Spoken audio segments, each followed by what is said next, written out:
adultery, abuse, abandonment. Mm-hmm. We're never talking about those three things. We're talking about sickness. Yeah. We're talking about we lose everything. We're talking about we can't stop fighting. Yeah. We're talking about these are the type of things that we are talking about that if we said we're going to stay in it, we're staying in it. Correct. It's just that thing that just takes you off kilter, in my opinion. And again, it's so unexpected a lot of times that you feel like you're going in a groove. You feel like the ship is kind of like stable until this iceberg starts shaking you up. Go and talk to your partner. Ask them which part of our vows has challenged you the most lately.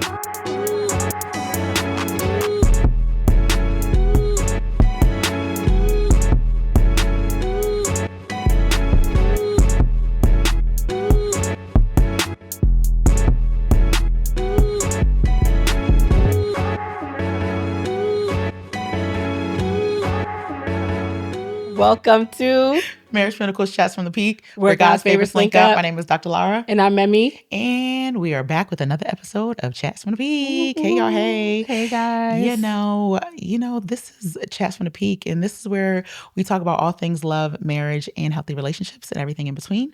And we do that from a clinical lens, a cultural lens, and a little bit of life experience. So if you are new here, we want you to stay a while, get comfy, watch the entire episode, like, leave comment, a review. Let me start adding that. All of that, all of the things, because we hear a lot. Oh my gosh, we love you. And we're like, do you?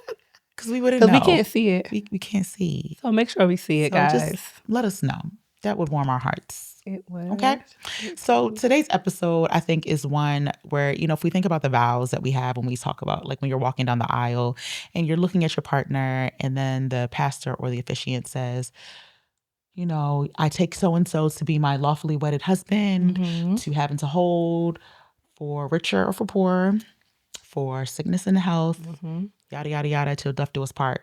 And I think a lot of times, you know, if you deep it, you're not praying for all the other things. You're praying for the richer, for richer. We're praying for the better. For the better or the best. Right. You're never thinking about the poor, health, right. the health, the other things that can come along with it. And so today's episode, we're going to talk a little bit about what for better or for worse actually looks like. Yeah. And if there was such a important and viral clip that, you know, myself and Memi were talking about that I think applies exactly to this topic. Very specifically to this topic. Yeah. So that was Keyshia Kaior and I think it's Kayor. I don't know if it's Kayor or Kaior, but Keyshia Kaior and Gucci Mane. Yeah. So he has a book coming out called Episodes, and the book is talking about his journey with schizophrenia, bipolar, and substance-induced psychosis. Right.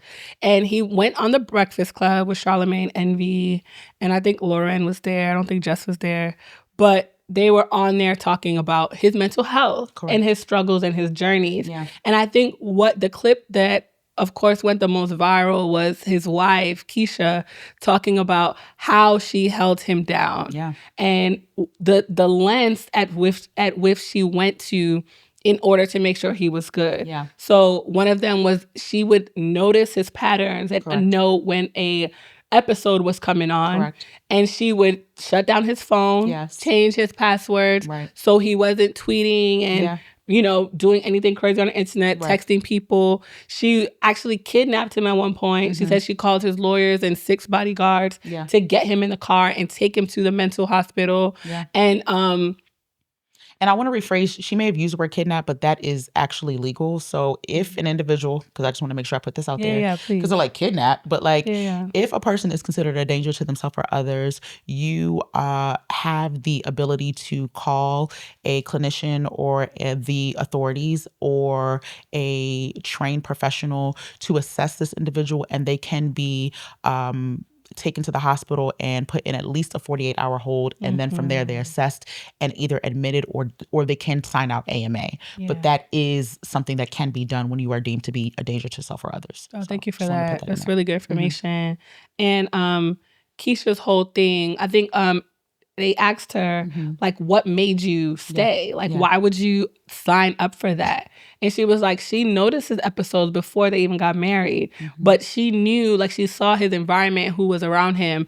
And her thing was like, if I don't stay, he's going to be dead, right? Like, he's going to, like he will not be, nobody's going to help him. She was like, his friends are not going to help him, his parents are not going to help him, his siblings are not going to help him. I have to help him.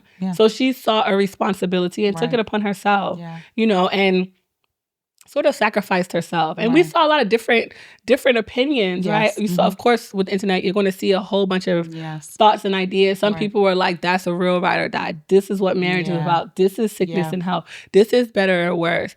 And some people were like, dang, she basically his mom. Or she's sacrificing herself, her betterment, her mental health to take care of someone. Like, that's not what marriage is.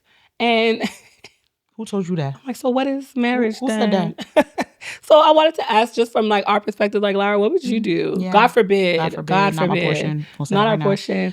But in that position, like, how would you have moved? So I also want to go back, right, just before I answer the question. Yeah, go ahead. So you mentioned, like, she had talked about, like, his surroundings. And I think that is so important, right? Because environment and support is a contributor to prognosis, right? And so when you think about somebody getting better, so schizophrenia is an illness that is chronic, so it's going to be with you typically for the rest. Like, how it manifests can present differently. So you may not have quote unquote episodes, however, which even that in itself is, the terminology can be funny, but you know, you may have this illness forever, but then the frequency of when you're seeing some of the symptoms can be decreased. However, your environment absolutely plays a role in that. So for her to say that, I don't think it's necessarily saying that his mom or his dad or whoever weren't going to be able to help him.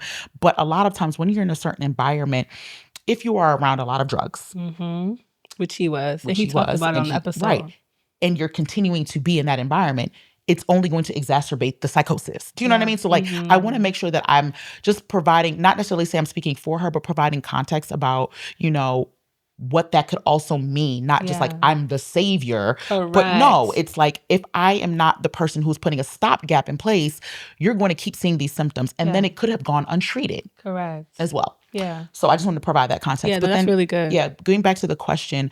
So to me, it is not something you necessarily sign up for, right? But those are the vows that I took. Yeah. 100%. So it is what it is. Yeah. You know, and like I said, I never prayed to be in a situation like that.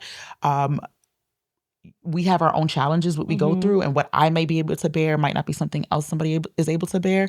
But I do believe that is what I signed up for. Yeah. That is marriage. Marriage is not always roses, which is why we see people getting out of it when they can't handle it.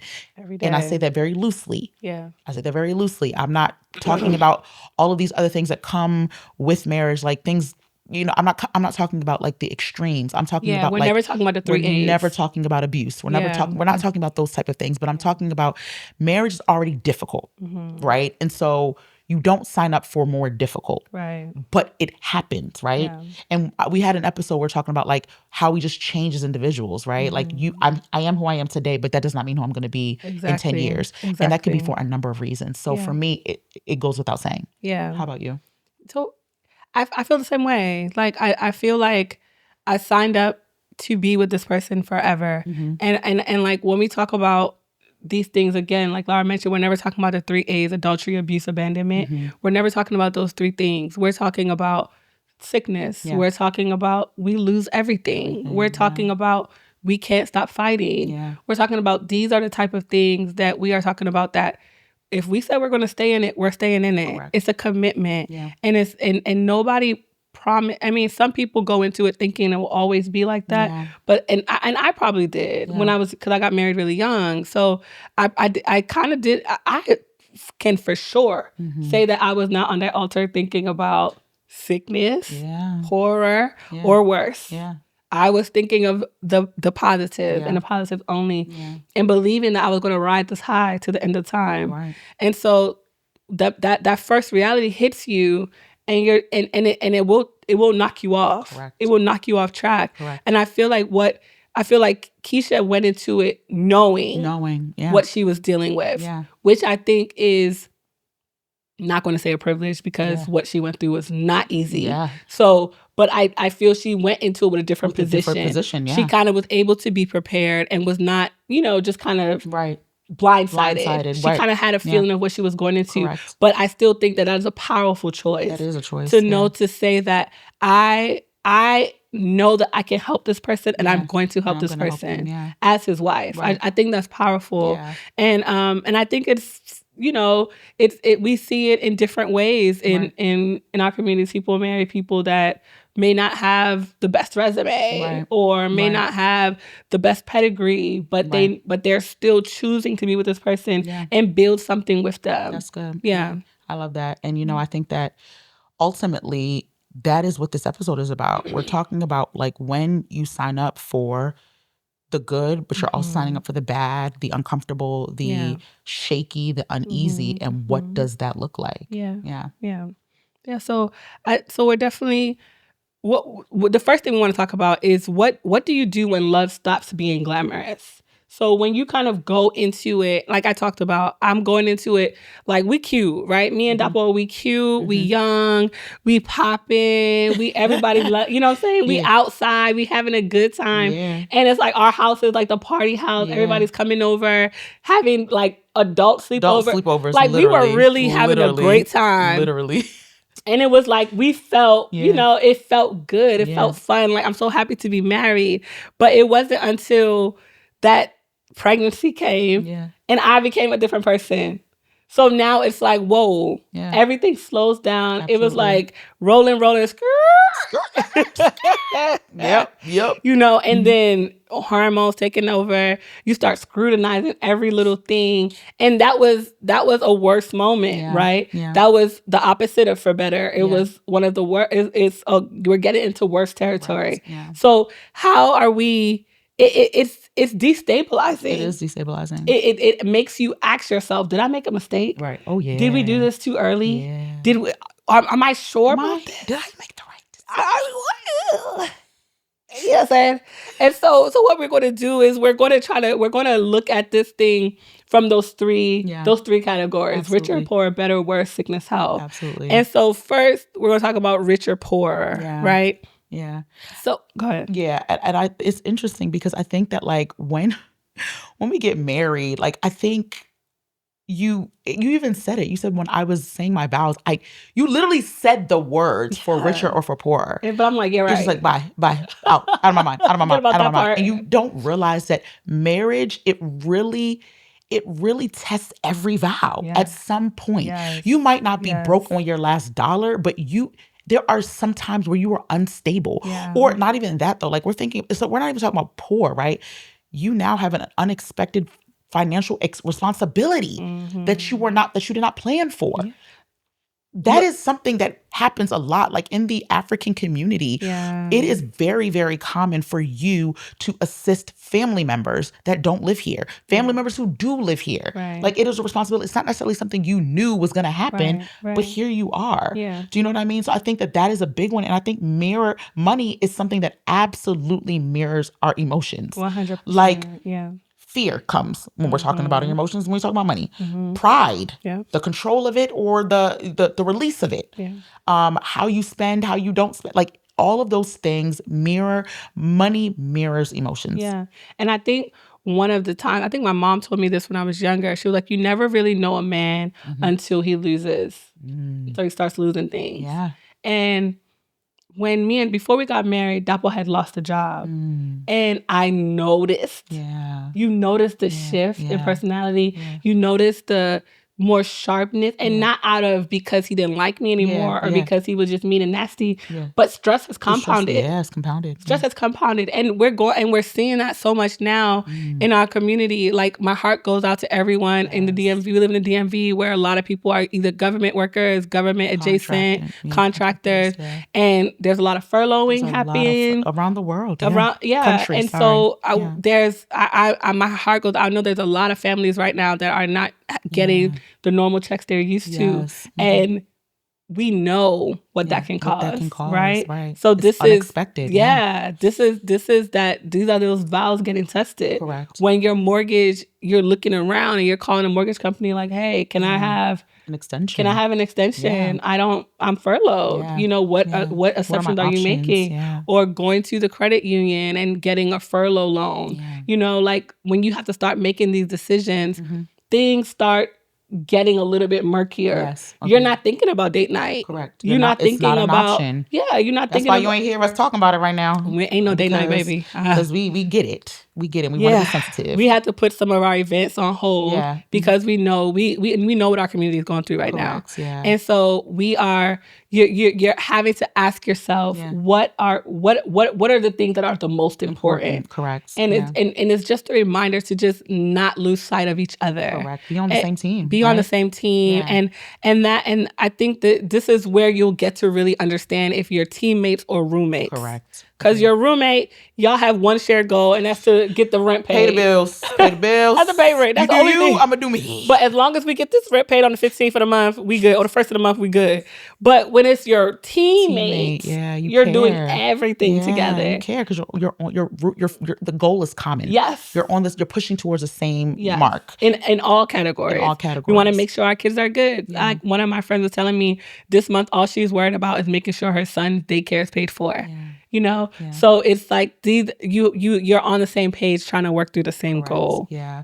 And we also, and then, we think about like being on the same team. That means we need to make sure that our ego is out the door, right? Because what we find oftentimes is that pride really blocks vulnerability. That ability to say, this is what's happening, right? And what we see more is that transparency is the thing that builds unity. And there's something that Jason Wilson says, like, I really like stuck with me, that he talks about. He's like, no, you don't ever want to be vulnerable. You want to be transparent. I like that. Because vulnerability leaves you without any armor you have no defense. Like free falling. Yes. But when you're transparent, it's like, okay, this is where I am, but that doesn't mean this is where I have to stay. So I loved what he said. And I love that, like, we can see the differences. We don't want us to be vulnerable. We want to be transparent because that transparency is what builds unity. Yeah. And still have those conversations. Like if money becomes the problem and you feel like you're, a fear or scared of dripping into poorer, still have those conversations. Because it's not that, like, everybody talks about finance and divorce, but it's not the lack of money that causes divorce. It's the fact that you're not talking about it. The fact that you're not on the same page about it. The fact that you're not seeing eye to eye about it. So definitely have those conversations. Yeah, definitely. So we want to move into sickness and in health, right? And I think that this is one for me that I think is really, really tough, right? Because not to say that you plan for any of these, right? Because you don't, right? But what I find is that illness, and not even just illness, as well as burnout, really reshapes like the rhythm of the marriage, right? It's just that thing that just takes you off kilter, in my opinion. And again, it's so unexpected a lot of times that you feel like you're going in a groove. You feel like the ship is kind of like stable until this iceberg starts shaking you up. You know what I mean? And I think oftentimes when people think sickness and health, they think like, oh, if my partner falls sick or if my partner has a health problem. But what we'll find is that it could be if your child, God forbid, gets sick. It could be when your parents, God forbid, start to get sick. All those things have compounding effects on your relationship. We had a conversation with Erica Freeman, the CEO of Sisters in Loss, and she talked about her relationship and how it suffered from pregnancy loss and traumatic birth. Correct. And that happens a lot. And she told us that the number was about 80% of families that go through pregnancy loss, infant loss, do not make it. So that's also part of the sickness that we also talk about in health. So that's good. And we want to make sure that it's not really our job. And I think this goes back to what we were talking about even in that grief episode about control, right? So it's not our job as the partner to try to save, right? We need to just sometimes just support. Support. And, there's something that when we had the Woods on that they talked about, like just getting on the same page about what they were going to do together, how they were going to stay united. That's my favorite part. Right. And I can't get over it because they had to be very intentional and purposeful about, we are going to stay married. Mm-hmm. We are going to stay saved. Yes. We are going to we are going to get through this together. Yeah. And I think that is the control. That is a control. That is the control. That is what you can control. Absolutely. Because you know that no matter what, every single action that happens, you're going back to the goals that you set. Correct. And you're saying, okay, this is going to keep us safe. Correct. Okay, this is going to keep us together. Correct. And you're able to pull yourself back in. No matter how, it's hard, very difficult. Yeah. But there's something that grounds you to it. Yeah. And I love that. Yeah, for sure. Yeah. And I think that goes back, for us, we are going to shout it from the rooftops always. We're going to shout prayer and we're going to shout therapy. Yes, ma'am. Right. And that is for us, right? Mm-hmm. Every single time, because there is power and peace in that. Right. Mm-hmm. And one thing that we always say, and that's with anything, right? Nothing might be foolproof, right? Yeah. And you might not get the answers that you want right away. You might not get the result that you want right away. But being united in that is a power that no one can take away from you. Mm-hmm. And prayerfully, that is the peace that will overcome you when challenges come, mm-hmm. despite what murky waters lie ahead. Yeah. You know what I mean? So I think that is something that we will always push for sure. Yeah. Mm-hmm. Yeah. And I think at the end of the day, what we want to be so real about is that every single couple that you come across, regardless age, creed, race, mm-hmm. Religion, every single couple you meet has had a worse season. Yeah, for sure. Absolutely. Every couple has had a worse season. Absolutely. And it does not mean that they're failures. Correct. Having a worse season does not mean that you're a failure. That is what is forming your marriage story. Correct. We say all the time, your pain is your purpose, right? Mm-hmm. So the things that you are experiencing are not just for you. I'm a firm believer in that. Oh, yeah. The things that you are experiencing are not just for you, that your testimony is for someone else. Absolutely. So you don't know what you've been through and overcome. You don't know what young couple that can help. You don't know who your story can save. Or older couple, absolutely, right? For sure. So it's like understanding that and normalizing it. Yeah. And I know like Michelle Obama has went on her tour and told everybody like, oh, my marriage is so hard. Yeah. And everybody's dragging her and crucifying her. Or even Keyshia, people are like, why would I want to get married? Yeah. Because of if it requires all of this. But guys, that is life. That is life. That is life. So anything worth having is worth working for. And it's the same in marriage. Yeah. So we just have a few tips on how to kind of really help you through the better or worse seasons. Mm-hmm. Choose curiosity over criticism. Yeah. Remember that you're on the same team. So mm-hmm. instead of tearing your partner down and asking them, oh, why are you still grieving? Like, why are you grieving like that? Yeah. Like your crying is too loud. Like I'm ready to move on, and you're holding me back. Yeah. Instead, ask that partner. So what is this? Like, where is this coming from? Right. What more do you need? What can I do? That's good. Do you need more therapy appointments? Do you need more space? Do you need more self-care? Do you want to pray together? Yes. Like, what can we do? Yeah. That's instead good. And it goes to the team mindset. That's good. You're not going to leave your teammate behind. You're going to bring your teammate along, like Lamar Jackson. Yeah. Right? Perfect example. His team is messing up. He's not going to say, I'm done with these jokers. He's going to say, all right, y'all, we need to... Even though the fans typically do that. The fans be fake. But he's going to say, let's watch more tape together, right? Let's have more practices. Let's build, let's fix the team dynamic versus just dropping them. That's good. Yeah. That's good. And, for me... Shout out to the Ravens. So...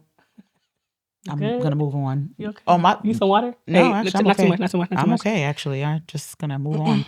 But I think that ultimately, it's not something that we plan for, right? We don't plan for these tough seasons, and we understand that sometimes the life that you're living right now is not necessarily what you plan for, but that's the reality of marriage. We're not gonna beat a dead horse today. We are going to say the facts that. Yeah. For anybody who sees her clip or whatever, or even just hears people say, why is marriage so hard? Nothing in this life is easy. Not a thing. There's nothing in this life is easy, and we need to just accept that and move on. And I really do believe that sometimes God uses our worst to deepen the better. Like the challenges that you go through sometimes are for the other side, right? They're for the other side, and you're able to appreciate the things that you have even more because you've been without it sometimes. Mm-hmm. And I think that that's just something that we need to accept, right? Yeah. 100%. Yeah. So like, we just want to ask, Thank you, Laura. That was really good. But wrapping our episode up, we want you listeners to go and talk to your partner. Ask them which part of our vows has challenged you the most lately. Yeah. So ask them, like, is it the sickness and the health? Is it the better or worse? Do you feel like we're in a worse season? Yeah. And ask and have a conversation about it. Yeah. Talk about it. Talk about, you can even reminisce. You can even talk about, like, babe, we've been through some crazy stuff. Yeah. And recap it. Talk about how you got over it. Yeah. Kind of remember those memories and remember that, and like know that you have the strength to keep moving on. Absolutely, right? Absolutely. And a couple things that you can ask, right? Like we don't want you to say like, what's the worst thing that's happened in our marriage? Like, no, we want you to like, what has like how and where has our love stretched you? Yeah. You know, and that could have been something that happened today. That could have been something that happened years ago, and it's made you guys better for it. You know what I mean? Yeah. And then how can I support you this week? Like, what is something I can do tangibly to support you this week? Yeah. And we love a good weekly check-in. Yeah. Like, for real, like I swear by it, like every week. And I swear by it in advice. It's a lot harder to do in practice. Do as I say, not as I do. Like, I'm not trying to say I do it every week, because for that will be like, when was the last time we checked in? Like, not saying that, babes. All I'm saying is that it's a great practice to have in your relationship. Sure. So if you can just sit down together over dinner, preferably, or just while doing chores, something. But just ask, like, babe, what did I do? What went well this week? Yeah. What can go better next week? Yeah. And ask yourself, what vow needs renewing in your heart this week or right now? Yeah. Like, what is it? Where do you feel like you're kind of feeling like stretched and pulled? And you're like, okay, I got to remember that I said better or worse. Better or worse. I got to remember that I said richer or poorer, because these bills is due. The bills are due. You know, so you got to remember and, ask yourself. Yeah. And we want to remind you all, right? Like, committed relationships are forever. They're forever. And so whether you wrote your vows or not, whether you said this standard, traditional, for richer, for poor, whatever, your vows were not just for the wedding. Your vows were not just for when things were good. Yeah. Your vows are for them times when you are in the wilderness and you don't know what is going on and you don't know how you're going to get out of it.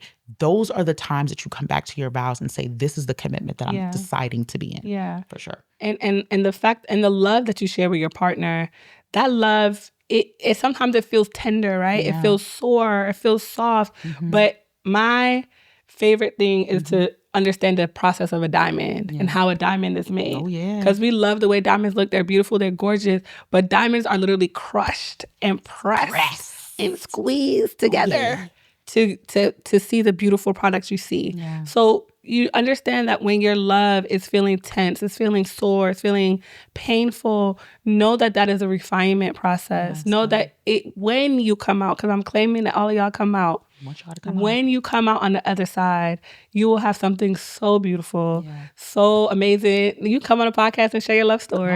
We bring us down. Come on to the loving me couch. Loving me, come here, come to the couch. We'll love to have you to hear about your story and how you made it through. And we always say it. We always say marriage isn't dead. It's just a climb. It's just a climb. We say it all the time. Just a climb. Right? So I want to thank you guys for tuning in to another episode. Chats from the Peak.